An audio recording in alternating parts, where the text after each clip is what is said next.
नमस्कार, मैं हूं अमरनाथ। आप देख रहे हैं प्रेमा देवी न्यूज़। जैसे कि वित्त मंत्री निर्मला सीतारमण ने अभी रक्षा बजट पेश किया, तो उसी को लेकर हमारे साथ में यहाँ पे कुछ वरिष्ठ यहाँ पे वकील हैं, उनसे मैं कुछ बात करने की कोशिश करता हूँ। अभी मेरे सामने आप देख सकते हैं यहाँ पे शिवसेना के विभाग प्रमुख हैं शिशिर तिवारी जी, उनसे मैं कुछ बात करने की कोशिश करता हूँ इस बिल को लेकर। इस बिल के बारे में आपको बता दूँ कि जैसे कि कुछ लोगों को इस बिल के बारे में अभी पूरी जानकारी नहीं है, तो मैं अपने दर्शकों को बताना चाहूँगा कि शिशिर तिवारी जी, आपको इस बिल के बारे में क्या है और किस विभाग को कितना क्या दिया गया है उसमें, वो सारी चीज़ें पे मैं चर्चा करूँगा शिशिर तिवारी जी से। और भी यहाँ पे कई वरिष्ठ वकील हमारे साथ में बैठे हुए हैं। मैं सबसे एक एक कर उनकी राय जानने की कोशिश करूँगा कि उनकी क्या राय है इस बिल को लेकर, क्या इसमें लोगों को क्या सुविधाएं मिली हैं, क्या जो सुविधाएं अभी दी गई हैं ये निर्मला सीतारमण की तरफ से, यानी जो वित्त मंत्री उनकी तरफ से इस बिल को इस बजट को लेकर क्या उन लोगों के लिए फ़ायदा है या फिर और भी कुछ इसमें चेंजेस या फिर और कुछ इसमें हो सकता था। तो बात करते हैं। सर, बहुत बहुत स्वागत है आपका हमारे न्यूज़ चैनल में। नमस्कार सर, अब ये जो अभी बिल बजट आया हुआ है सर, इस पर आप क्या कहना चाहिए, इस पर आपकी क्या प्रतिक्रिया है सर? बजट पर जो मेरी सबसे पहली प्रतिक्रिया है वो यही है कि बजट बहुत ही अच्छा है, बहुत ही बेहतरीन बजट है और समाज के हर वर्ग को ध्यान में रख करके बनाया हुआ बजट है।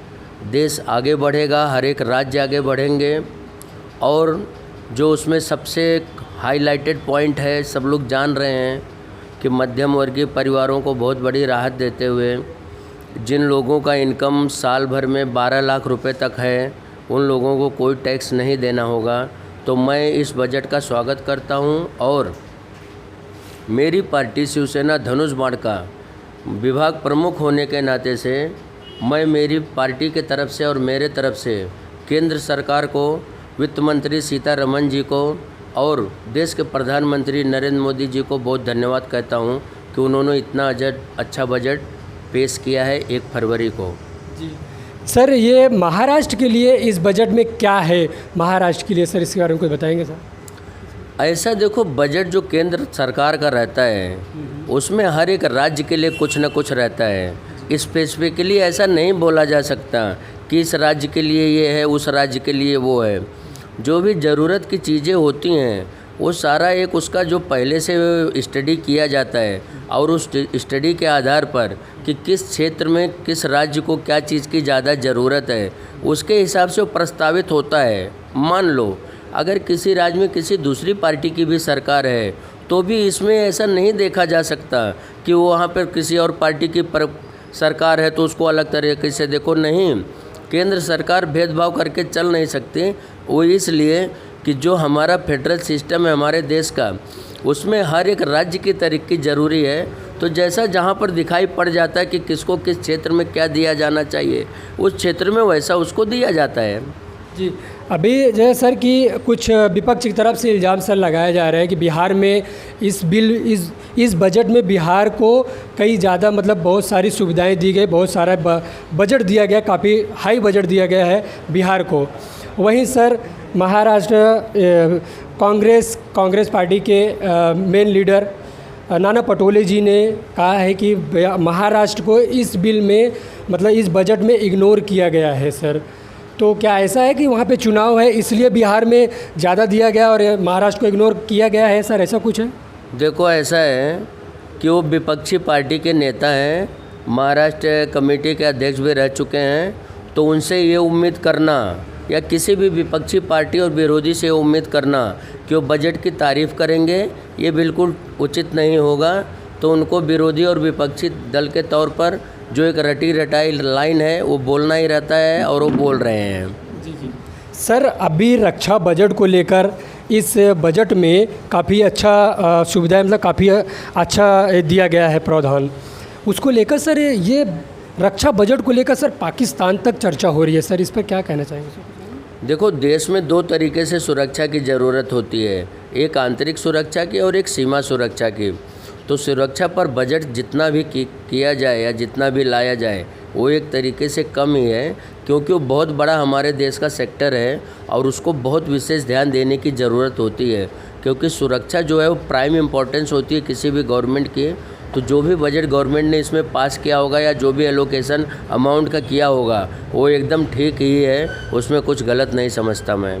और पाकिस्तान का जहाँ तक सवाल है तो वो पड़ोसी मुल्क है, पड़ोस का देश है, वो लोग हमारे बारे में चर्चा ज़रूर करेंगे, क्योंकि हमारी इकोनॉमी कुछ अलग है और उनकी इकोनॉमी का क्या हाल है वो सबको मालूम है। मैं कुछ नया बता दूं ऐसा ज़रूरी नहीं। धन्यवाद सर। तो जैसा कि देखा आपने, सीसी तिवारी जी ने जो भी है बिल के ऊपर अपनी प्रतिक्रिया दी, और भी यहाँ पे हमारे पास साथ में वरिष्ठ वकील बैठे हुए हैं, तो उनसे चलो बात करते हैं, देखते हैं कि वो क्या कुछ मतलब उनकी क्या राय है। जैसे कि अभी ये सीसी तिवारी जी शिवसेना के मेन अध्यक्ष भी हैं जो है यहाँ इस एक शिवसेना कार्यालय के, तो बात करते हैं। सर स्वागत है आपका, क्या नाम है सर, जरा अपना इंट्रोडक्शन। श्यामराव खंडकर। सर इस बजट को लेकर सर आपकी क्या राय है सर, क्या प्रतिक्रिया आपकी? ऐसा है कि ये निर्मला सीतारामन ने जो बजट पेश किया है वो मध्यम वर्ग के लिए बहुत बढ़िया और अच्छा है। और इसका मतलब ये है कि 12 लाख तक उन्होंने इनकम टैक्स फ्री कर दिया गया है, तो ये सबके लिए और मध्यम वर्ग से ज़्यादा अच्छा है, बस और कुछ नहीं। धन्यवाद सर। सर आपकी क्या राय है सर, आप क्या कहना चाहेंगे इस बिल को लेकर? सबकी अपनी अपनी प्रतिक्रिया, आगे जो बड़े बड़े राजनेता हैं, चाहे शिवसेना के हो, चाहे बीजेपी के हो और चाहे कांग्रेस के हों। सर आप लोग वरिष्ठ वकील हैं, सर आप लोगों की भी कुछ दायित्व तो बनता है लोगों को, मतलब इस बिल के बारे में जो समर्थन है क्या है, आप किस तरह देखते हैं इस बिल को? जी हाँ, अभी जो बिल पारित किया हुआ है वो मध्यम वर्गीय और जितने भी देश के लोग हैं उनके लिए अच्छा है, और आगे चल के मैं उम्मीद करता हूँ कि सब लोगों को उसका फ़ायदा हो जाएगा। जी सर इस बिल के बारे में आपकी क्या राय है सर? मैं एडवोकेट यशवी सिंह, इस बिल के बारे में जो अभी सरकार के वित्त मंत्री निर्मला सीतारमण जी ने जो कुछ भी बिल में पेश किया है, बहुत कुछ जो है देश के हित में है, लेकिन सवाल ये पैदा होता है कि 12 लाख की छूट उन्होंने इनकम टैक्स में दिया, 12 लाख तक की इनकम के लिए कोई टैक्स नहीं है, लेकिन सवाल ये पैदा होता है कि 12 लाख की इनकम पब्लिक को आएगी कि नहीं आएगी, ये हो पाएगा कि नहीं हो पाएगा। बाकी उन्होंने और भी वर्ग को उसमें कलेक्ट किया हुआ है, उसमें मध्यम वर्ग भी है, गरीब वर्ग तो शामिल ही रहता है हमेशा, और पूंजीपतियों के लिए भी एक बड़ा तोहफ़ा है, ताकि उनको अपने काम धंधा, अपना बिजनेस करने में उनका आईटी का जो भी है इनकम टैक्स का पेमेंट है, उसके प्रति भी सरकार ने बहुत कुछ ध्यान रखा है ताकि वो अपना व्यवसाय आगे बढ़ा सकें। तो मिला जुला के हम यही कहेंगे कि कुछ तो त्रुटियां हैं, लेकिन बहुत कुछ अच्छाइयाँ हैं अभी आज का जो बजट में दिया गया है सरकार के द्वारा।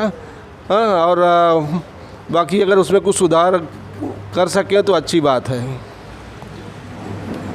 तो जैसे कि आपने देखा, जो यहाँ पे वरिष्ठ वकील, मैंने उससे बात किया रक्षा बजट के ऊपर, तो सभी सर जो यहाँ पे बैठे हैं वकील, वरिष्ठ वकील, इन्होंने अपनी अपनी प्रतिक्रिया दी और बिल को लेकर जो भी है उनकी राय उन्होंने बताया, और मुझे लगता है कि आपको समझ में आया होगा कि इस बिल में क्या प्रावधान है और क्या क्या दिया जा रहा है, क्योंकि ये बिल को लेकर काफ़ी विपक्ष या फिर और भी कई लोग ऐसे अफवाह उड़ा रहे हैं कि इसमें ये है वो है, गरीब को नहीं मिल रहा है कि किसको नहीं मिल रहा है। तो मुझे लगता है कि जो अभी बताए यहाँ पे जो वरिष्ठ वकील हैं, उससे आप लोगों को काफ़ी समझ में आया होगा।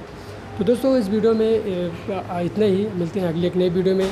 वीडियो आपको पसंद आए तो लाइक करें, चैनल को सब्सक्राइब करना ना भूलें। मिलते हैं अगली एक नई वीडियो में, तब तक के लिए नमस्कार, जय हिंद, जय भारत।